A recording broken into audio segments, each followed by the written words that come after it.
Guys having fun at DerbyCon? Woo! Yeah. Best con ever. It's been awesome. I'm not doing the hard thing. Good night, Cleveland. We're in Louisville. This is not Cleveland. Good night, Cleveland. What the hell is that? Oh, that's a good point. So they... Well. Wow. You're sitting next to Jason Street. Shit. We're going downhill already. Oh, yeah. So welcome to the talk. Yeah, they put us on last because they thought most of the people would have left already. They didn't want to subject you to Tom and I. You fooled them. Thanks for showing up. Today is desktop betrayal. We're going to start talking about, well, a whole bunch of stuff. Basically attacking users through the feature sets they demand out of their client applications. So, flip to the next slide. I'm Kevin Johnson, owner of Secure Ideas. We're a small consulting firm out of Jacksonville. Nerd. Yeah, Kevin who? That's what everybody says that. And I'm not Kevin Mitnick. Can you tell the difference? Yeah, stunt double, yeah. When you, yeah, I'm there when you don't need slimy. So,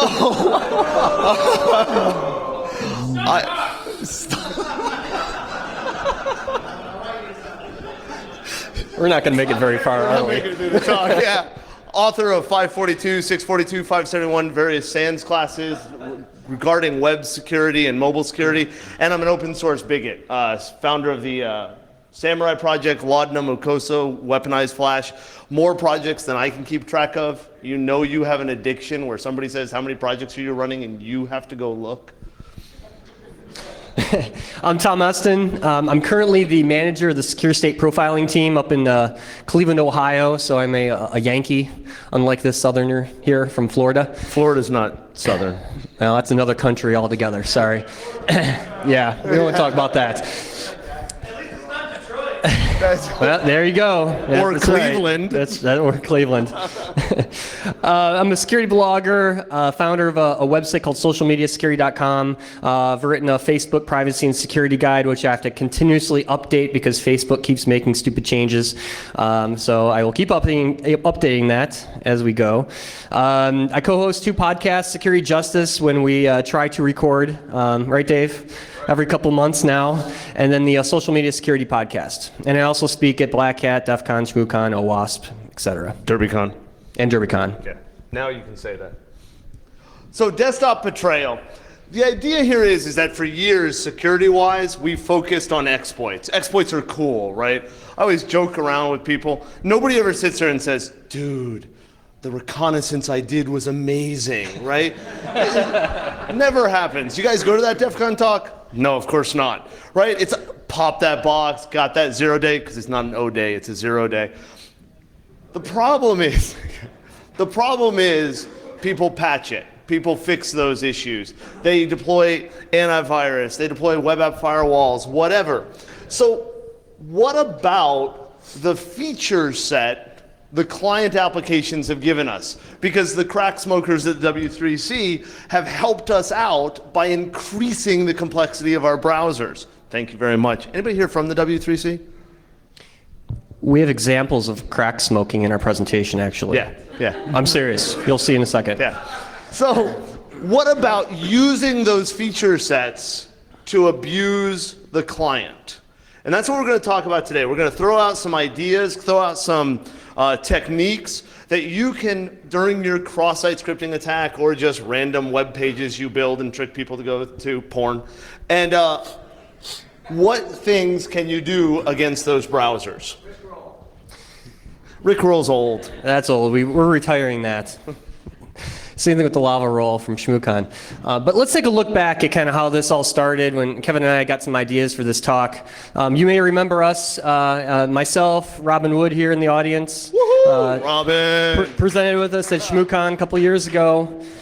We kind of made this series of talks, the Social Zombies talks, where we really wanted to focus on exploiting clients through social networks.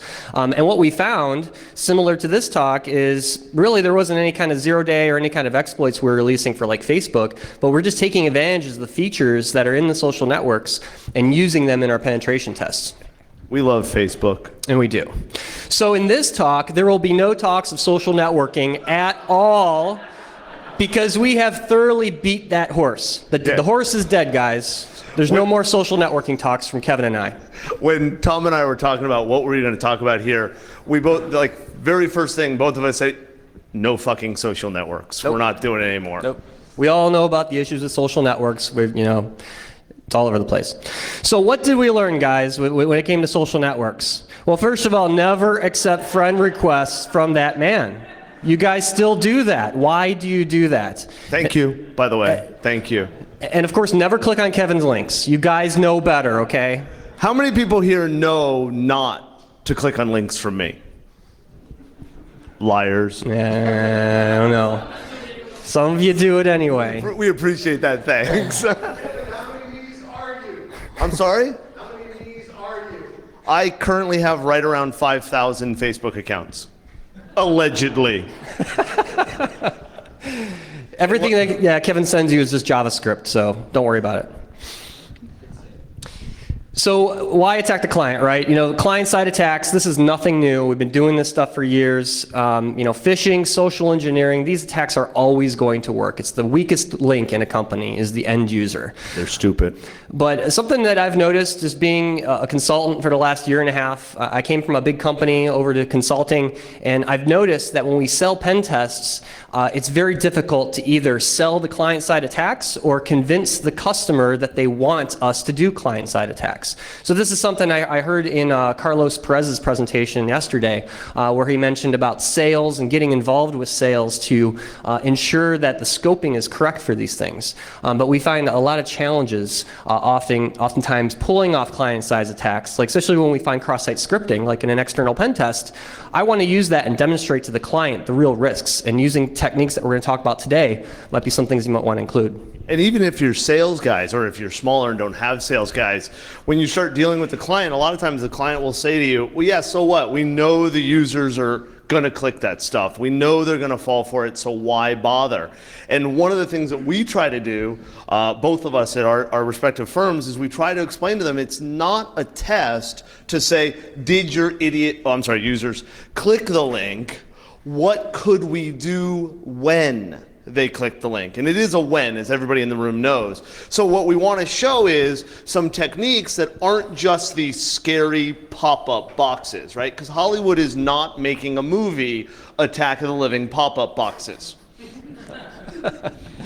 Wait, whoa. Too far. There. Okay. So what about the new client side, right? The world is getting, well, fuck it, better, right? Every better for day. Look at Firefox. What version are they on now? 37? I'm not getting over. Says the one Mozilla guy in the audience. Right? Even Microsoft didn't do that with Word, right? When they went from 2 to 6. I'm just saying. When you're playing a catch-up, right? Every single time we turn around, new features are coming out, new client applications. We need to make the web work better. Better for the users and better for the attackers, right? The perimeter, we always heard that buzzword, right? There is no perimeter. Well, we can prove it, because the users are directly connected to the internet. Yeah, you've got your web app firewalls. Yeah, you have your proxies. Yeah, you have your controls. We'll talk about that later. But the new client side, it's where it's at. Absolutely. And of course, it gives us, new attack possibilities never seen before, and Borat really likes that. It's very nice, very sexy exploit. This is fun. So I'm out there on the Adobe website looking for an Adobe logo, because I think everybody in the room knows about my love of Adobe, the drug users there. And I'm out there looking for the logo, and I see a link for the Flash Platform Evangelism Kit. It is now a fucking religion. Right? What the hell? Now, my question for you is, who is going to be the first Flash martyr? Absolutely. Actually, it's Netflix because they're using Silverlight. But this is their evangelism kit. The idea is, let's sell it, right? If you're that one developer who wants to use Flash and your management has a brain and won't let you, and you want to convince them, Adobe gives you this. It's a PDF. Of course, they used a PDF, right? Of course. And there wasn't malware in it when I downloaded it from them. And it tells you, right, this many devices can support this kind of crap here. And then, of course, we get to the next screen, which is where they tell us that they're committed to securing the enterprise's data. Now, excuse me? I know, they should have been committed. Now, this to me is proof of something that I've been saying for years, because anybody who has dealt with Adobe, Player, Flash, this crap, that crap, whatever, we can tell you every single day a new 0-day comes out for Flash. And we're not even talking about the feature sets they give us, right? But the security of the Flash products, the Adobe products in general, are just hilarious, right? And so when I looked at this slide, I realized that this is absolutely accurate. They're smoking crack, guys. Right? They're crack smokers. Now, for this graphic, I just want to do a quick shout out. That was in Cleveland. Yes. I'm driving to DerbyCon, writing slides. Well, yeah, actually, no, I had other people driving, which was great. They kept calling me Miss Daisy for some reason. And so I posted to Twitter, does anybody have a picture of the Adobe logo or the W3C logo on a crack pipe or something? I'll tell you that some of the graphics I got were disgusting. They had crack whores and all kinds of... Oh my goodness. One guy sent me a picture of Whitney Houston with the Adobe logo, and it said Whitney Houston's comeback tour sponsor. And that was a good one. There was a guy taking 542 from Justin Searle, and he saw the tweet or whatever, and he decided to send me graphics, but he went one up. He tasked his marketing department to create this for me, right? That's support. So yeah, so the crack smokers at Adobe, they started releasing stuff. And one of the things that they released, and this is a review, because we've talked about this before. I'm sure if you guys have watched talks from us before, you've seen this, is that Flash, you know that same origin policy, it's inconvenient. So Adobe decided to reinvent the wheel. Yes, they invented a triangle, but the cross-domain policy controls what domains are allowed to access content from your domain, right? And it's set into, by default, now there's other ways you can do it, but we won't go into all that kind of crap. But by default, it's in a file called crossdomain.xml. And it's typically in the web root. And what we've found on the internet is the majority of people who have implemented it with a splat, which says that the entire internet can access their content, because that's what they want, because they don't understand it, even though that quote is from Adobe's site. Using a cross-domain policy file could expose your site to various attacks. Please read this document before hosting a cross-domain policy. I read the document. It's confusing as hell, right? But if you set that file up incorrectly, any Flash object from any domain can access your content as if it's part of the Flash object, right? Which brings us to the idea of abusing those Flash objects. If you've got a crossdomain.xml file, I don't know, let's say some type of smart grid control system with a crossdomain.xml file, or some other controller or web app, right? We can actually build Flash objects that will then allow the attacker to request things through our browser onto that website. Right? So we have a malaria server, for example, which we'll talk about in a second. And then we push that object down, and we can proxy through that object. Now there's two main projects that are doing this. Malaria, which we'll talk about in a second, and Weaponized Flash. Weaponized Flash is not as mature, mainly because I'm the author of it. It was handicapped to begin with. So malaria is what we'll talk about next. Yes, so malaria is a very serious disease. It's spread through various means, insects and through a blood infection. Actually, this guy, Bill Gates, actually has a cure for malaria. Releasing mosquitoes at a TED Talk. Yeah, seriously, he did. You have the mosquitoes, right? Yeah, of course. Okay. No, but really, guys, malaria. So this was really created as a proof of concept. It's been out for what, about a little over a year now? Yeah, maybe two. Yep. Not a lot of pen testers really know about it because they're not really sure how it works or have actually used it in a pen test. So we decided to explore this a little further. And basically, it creates a proxy within the browser, and it's controlled by a server-side app. And then this allows you, as the attacker, to abuse a wide open cross-domain .xml file. Now, I do want to point out, we're picking on Adobe, but this also comes with Silverlight proxies also, right? So anybody using Microsoft technologies poorly, the 5 sites on the internet running Silverlight, we can abuse them the same way, right?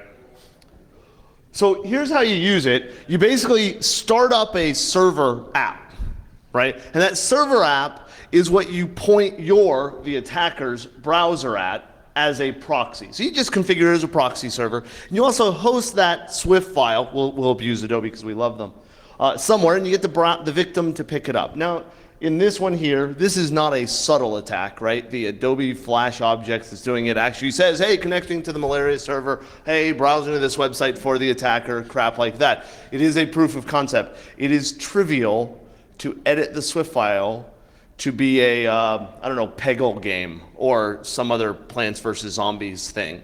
So it's, as they're playing the game, you have a proxy through their browser. Now I want to be very clear here. One, you can only get to pages that have a misconfigured cross-domain.xml file, right? Due to the complexity of the documentation and the crappy way it was written, most cross-domain.xml files are misconfigured in our scanning of the internet. And so as long as that's open there, I can browse through it. The other nice thing there is, once my browser, the attacker, gets through the app server over to the victim browser, any requests I make using that Flash proxy are made as the victim. So for internal websites, intranet websites, how many people here go somewhere and they're using Windows integrated authentication, right? I'm you now, making those requests. It's beautiful for attacks breaching the perimeter. Because all I have to do is let you browse to the site hosting the Flash object. It will go through proxies, it will go through controls. Oh, and this Swift file isn't seen as malware, right? There isn't an antivirus on the planet currently that will detect this as a problem. Yep, and then Kevin gets to play with your SharePoint site. I love on your internal network. Excellent. So we took this a little step further, and what we did is we took a PDF and we embedded malaria in it. So basically, what you got to do is you got to download Adobe Flex, which I hate installing yet another Adobe product on my system, but another 200 meg download. Download that, install it, configure it, which basically compiles the Swift file, and then we've got a set of Python scripts that will actually embed this into a PDF. Now start your proxy and then send that PDF like you would with any other type of phishing attack, and you're golden. Now we want to be very clear. The script to generate this PDF, we did not create it. We found it on the internet. Matter of fact, Tom Liston found it on the internet, sent it over to me, say, hey, this is interesting, look at this, right? It has no credits as to who created it. So sadly, we can't even give props to the genius who came up with this. It works though. It works beautifully. And the best part about it is because people open up PDFs all the time and then just leave them there, right? How often do you go back at the end of the day and go, oh damn, I forgot to close those 87 PDFs my manager made me open, right? Of course, it would be fun if you actually took one of W3C's actual documents and then embedded malaria in that. I don't know. Yeah, CDC. That's even better. Nice. Yeah, nice. I like that. Right. So the next thing, and this will be the rest of the talk, is where we'll be focusing on HTML5, because HTML5 is, oh, dude. We love it. It's beautiful, right? HTML5 is better than HTML4. Can anybody tell me why? It's It's one more, exactly. My HTML goes to 11. So HTML5, the W3C has come out with this idea, hey, let's build an application language because things are dynamic and things, we want to have it work. And the first time I read that, I'm like, yeah, bitchin', right? Because I'm thinking, application server side, let's support the dynamicity, yeah, I made up that word, but the dynamicity of modern apps. And then I read further in the introduction and realized, no, these crack-smoking morons had decided that the app should reside in the browser. Brilliant, right? And so we'll let it run in the browser doing kind of stuff. Now, the other thing I want to make sure you understand is that when we say HTML5, we're no longer just talking about the tag-based language. JavaScript is now considered part of that overarching category. So this actually threw me off for a while because I'm like reading about HTML5, I'm reading the specs, I'm like, wait, that's not HTML, that's JavaScript, what the fuck? And then I realized, no, they've combined it into one. Now, when you talk HTML5, you're talking about both of these features. Now, some of the ideas we've got, right? Access to your temperature controllers, because I want to know if your computer's getting hot. Yeah. I didn't say that you were Somebody's getting watching hot, a lot of porn on their computer. right? Dude. Tentacle porn. We're not talking about tentacle porn today. Now, the What Working Group, I think, said it very clearly on their Twitter profile when they actually posted the description of the group. This isn't something they tweeted. This is their permanent, unless they change it, description when you try to follow them. Please leave your sense of logic at the door. Thanks. Really, you guys are building the next application language that we're going to use, and we don't want logic? Perfect. Notice the unfollow button right there. Yeah. Yeah. Don't unfollow them because they release some funny shit. Oh, go ahead. Yeah. So one of the questions comes out is what browsers support it, right?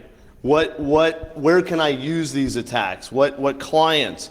And so there's this great site, html5test.com, not my site. Some guy put it up there. It's a great site. And it actually starts telling you, when you browse to it, it'll give you your score.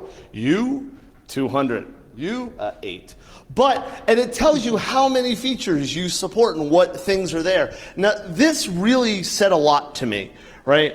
Chrome, obviously, best supporter of HTML5 because Google has decided that's their future. Everything goes there. So Chrome from the desktop side, from the tablet side and the mobile phone side, I was actually really surprised and very, very excited because BlackBerry is the best current supporter of HTML5, right? Now, as a pen tester, not to be rude, but I don't want your phone. I want your company's phones, right? I want access to corporate data.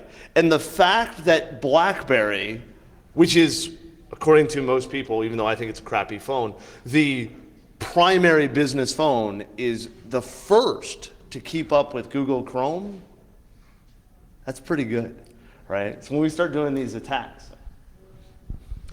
So, of course, like Kevin just said, different browsers support HTML5 differently. So, we got to find ways to detect the capabilities of each of the browsers. So if we're planning an attack for, a client-side attack, we've got to detect certain features that we may want to abuse. So what we did is we built a script that some of you guys may have seen this little zombie guy floating around and some links that Kevin and I may have sent out to the Twitters and the Facebooks. Us send links? No. And of course you guys clicked on them. Thank you very much.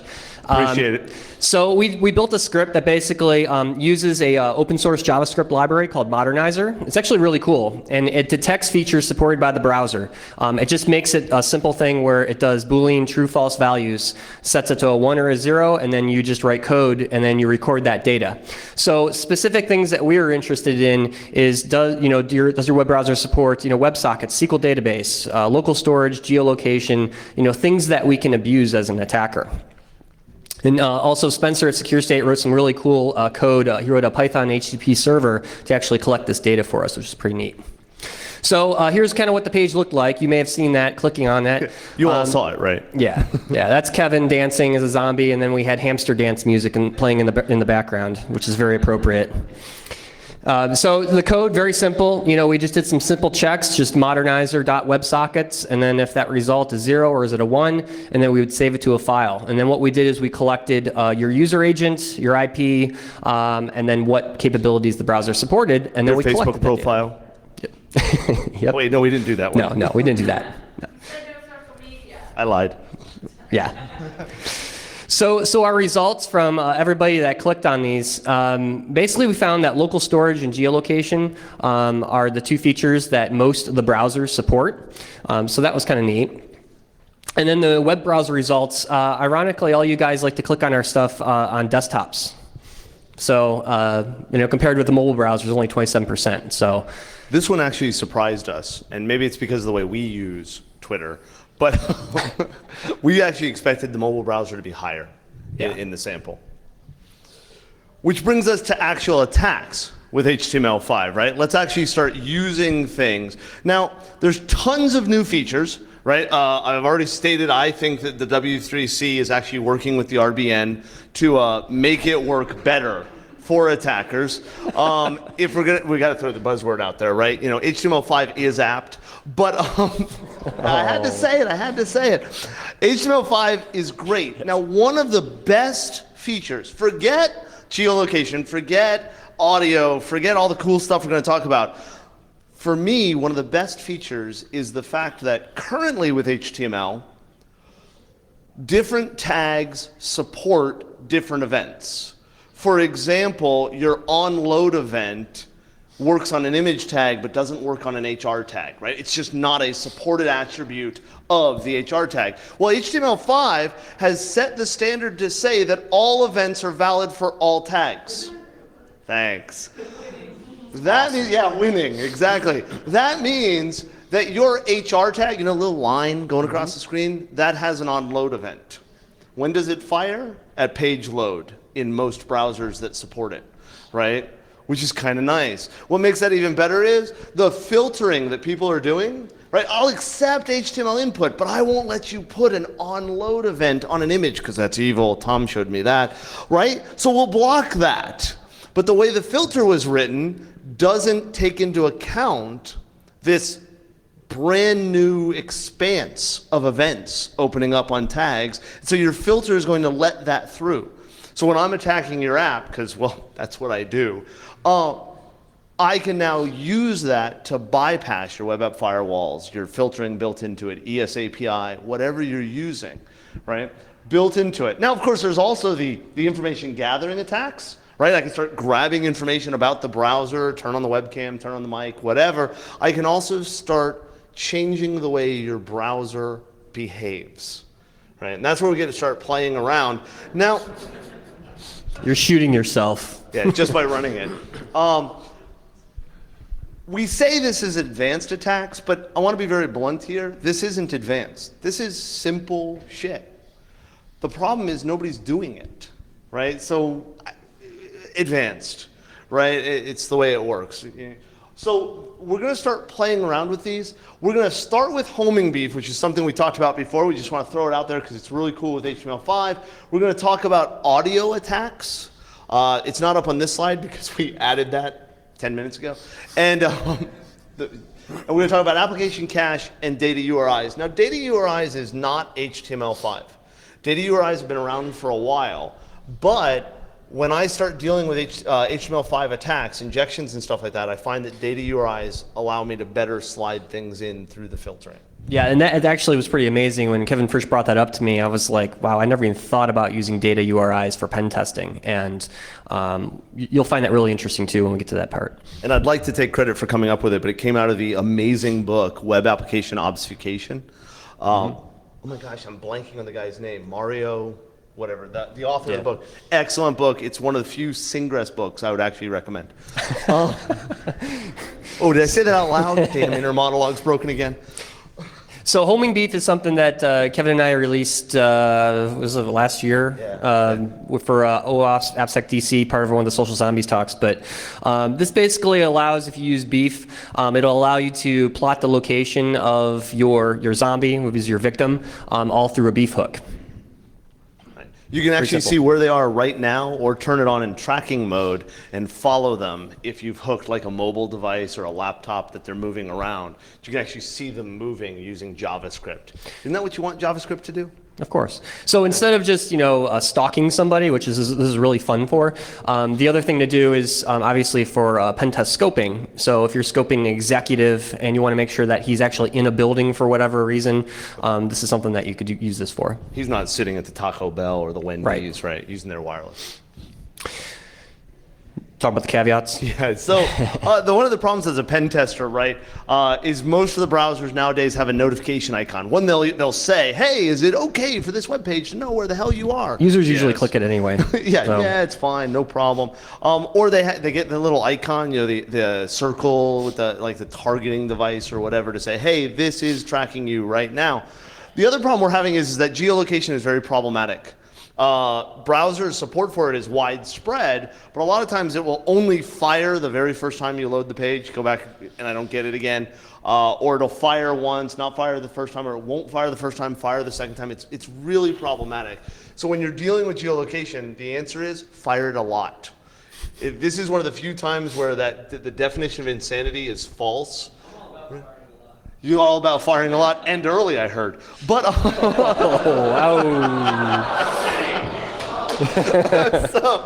so you got to be careful with that, right? Wait, that wasn't timed right. Nice.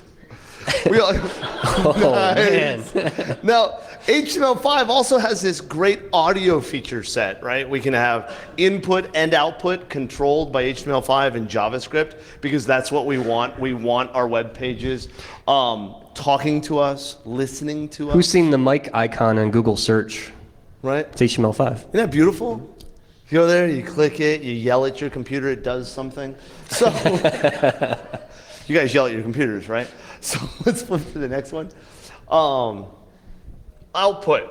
So one of the things that you can do with HTML5, they created the native audio support. Let's have an audio tag because that's what I want is more of those damn banner ads yelling at me. Hell, let's make our XSS tags. You idiot, you click the link. Do you think that would work for user awareness training, right? Forget the I clicked next. No, the damn computer's calling you stupid. It's almost as good as hitting them in the back of the head. Should say agent deployed. Asian deployed? Agent. Oh. So, you're not familiar with that, are you? However you want to do it. I don't know. This talk just took a weird turn. So, output, right, is always great. But this is kind of fun. I like input better. Our browsers now, yeah, you have heard that, right? Yeah, it's because I told you. But input is where our browser can actually turn on our mic and start listening in. That shouldn't scare anybody, right? It's okay, we're here from the government, we're here to help. You get a little mic icon. And the idea behind it, Google Chrome supports this, by the way. Thank you, Google Chrome. The idea here is that you can click it, turn on your mic, it'll send the stream out for maybe voice recognition, bring that back and actually enter that into the form for you, right? I personally like going to Google when I'm bored, turning on my mic, yelling stuff at it and seeing how messed up it is, right? Wow, that's what I said? My daughters come in and yell stuff at me, my computer searches for it. We have a couple options here. One, we could ask the user to click it. And they'll click it, usually. Yeah, most of them will.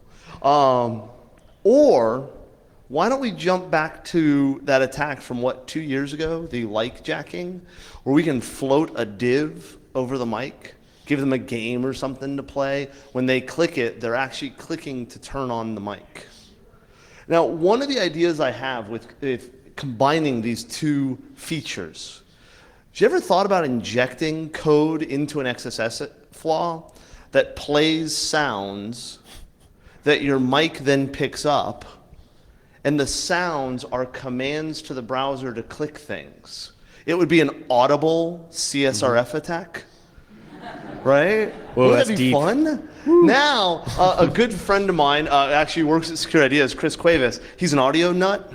And he actually believes, we've not been able to prove this out yet because of timing, but he actually believes that he could play the sound above or below the register that the human ear can hear and still have the mic pick it up in certain machines, maybe high-end computers, Macs.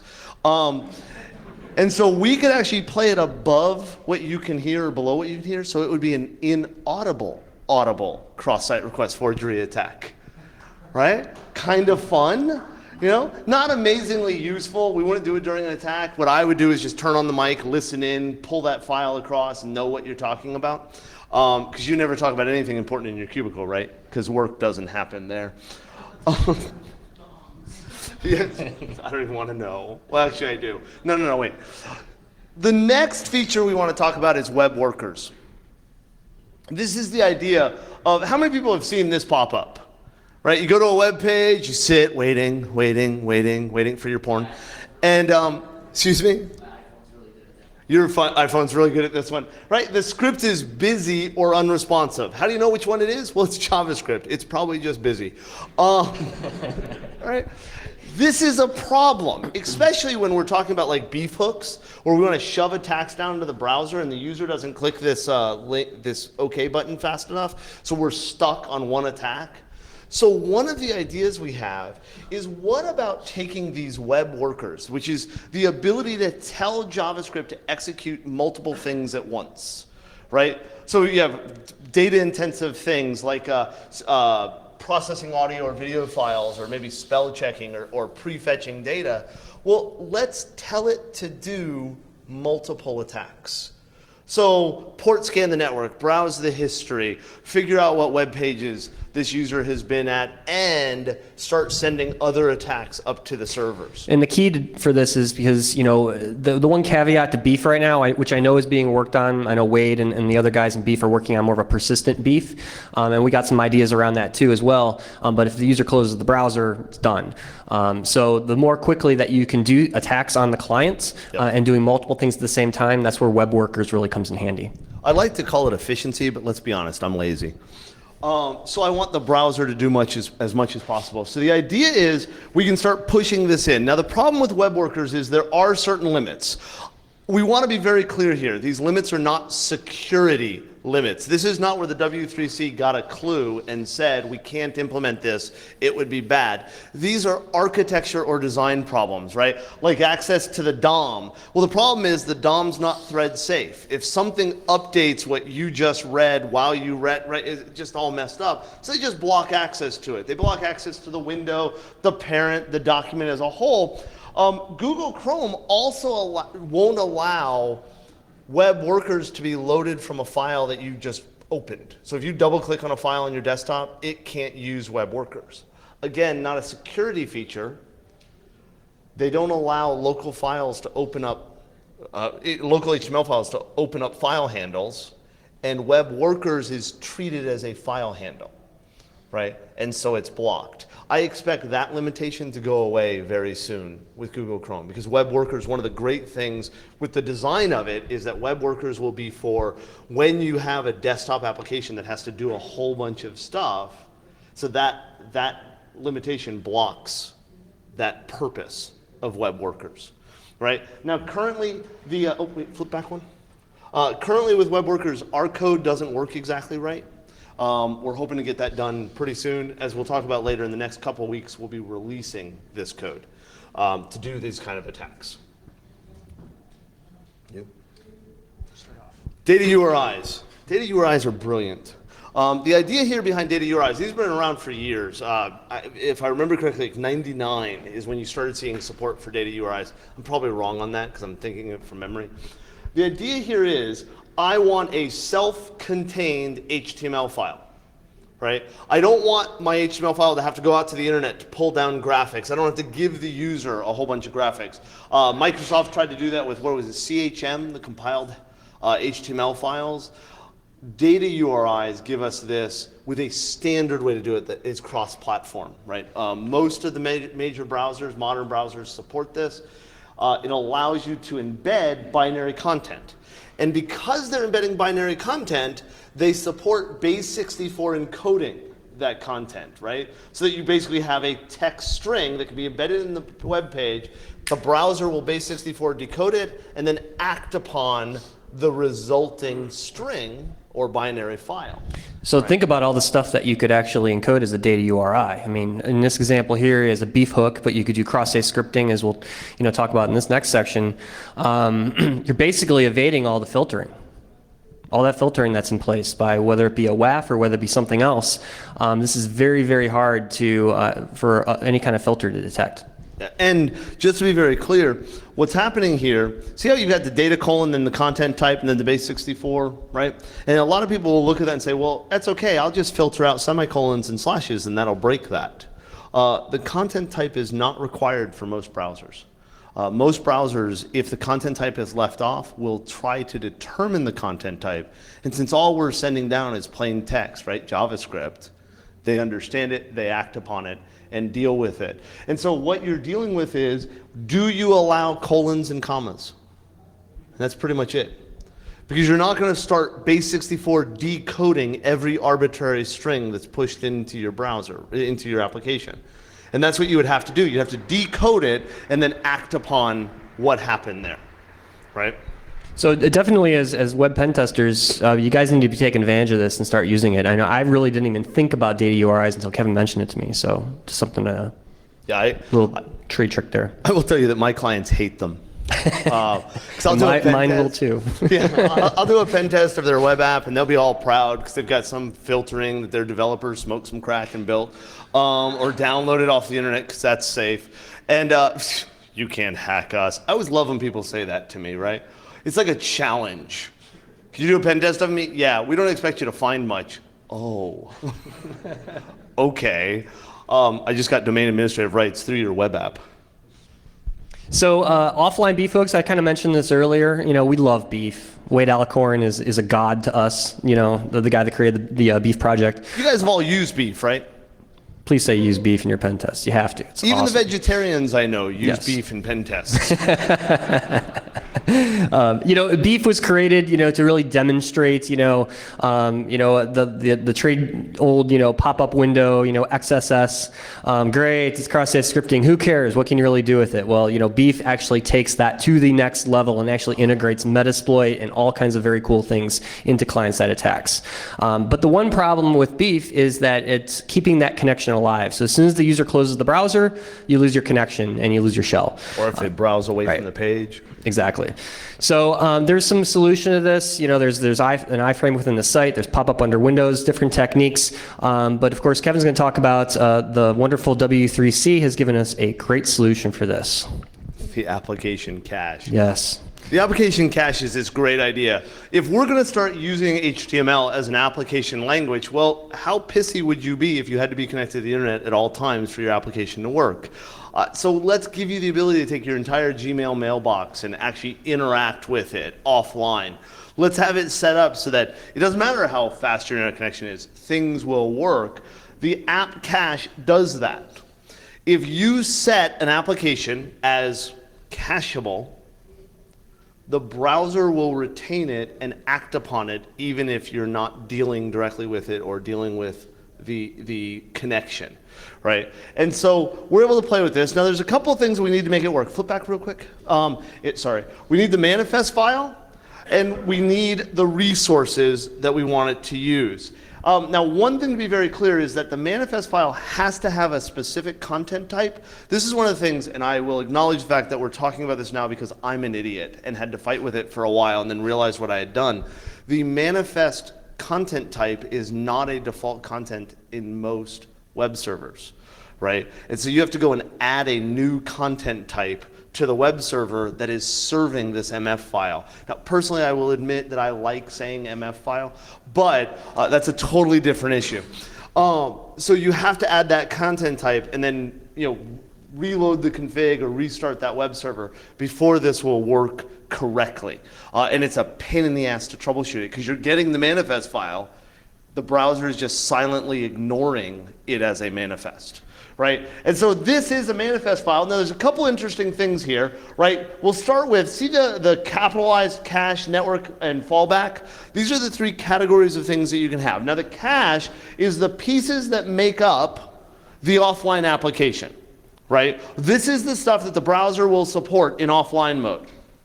You also have your network category. These are items that if you go to access them, you have to be able to be on the internet. And so the browser will reconnect or something like that. And you also have your fallback. If this is not available, access this instead. Or if we go to access this instead in offline mode.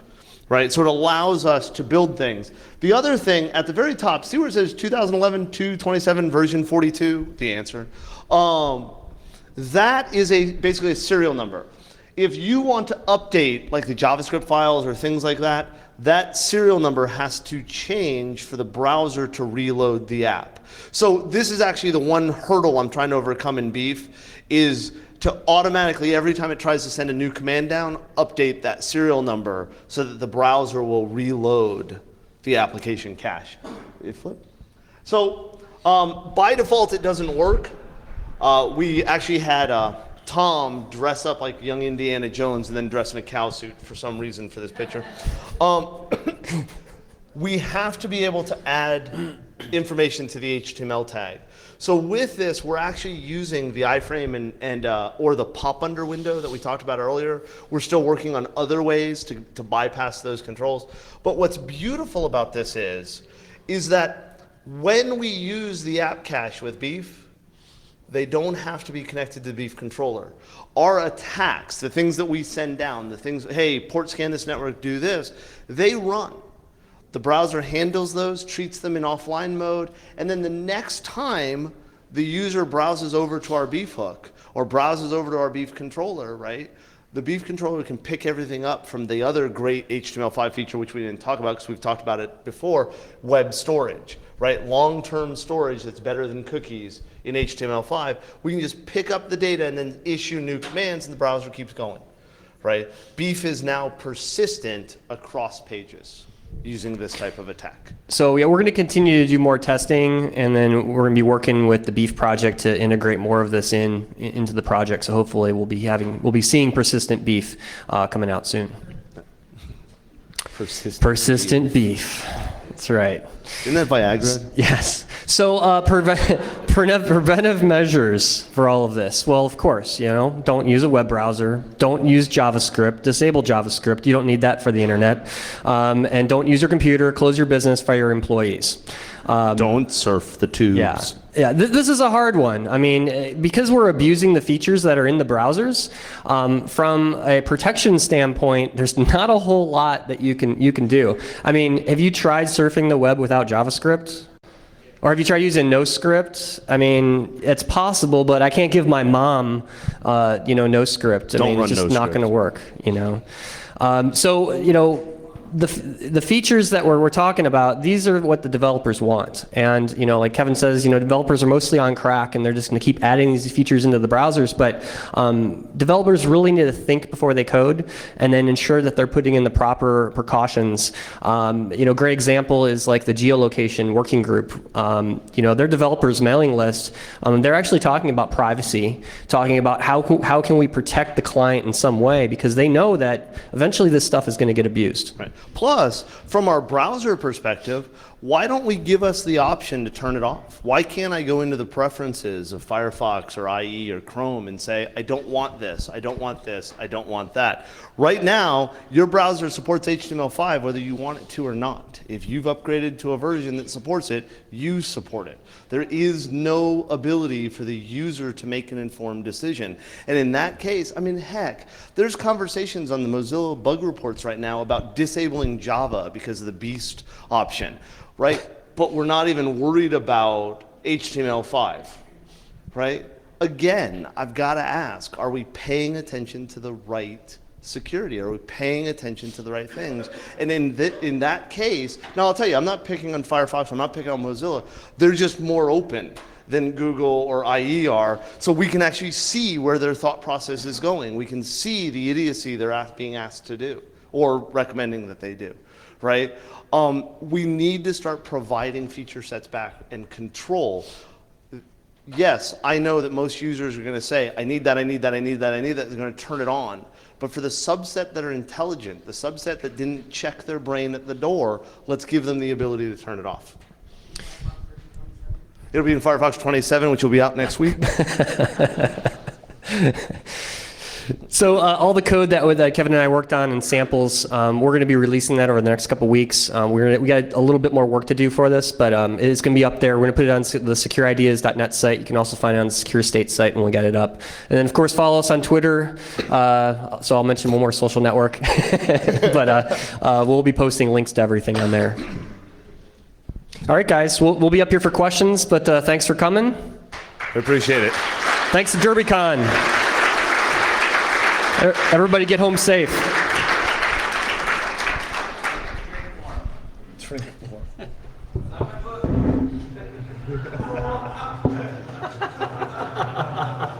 Oh, that was wrong.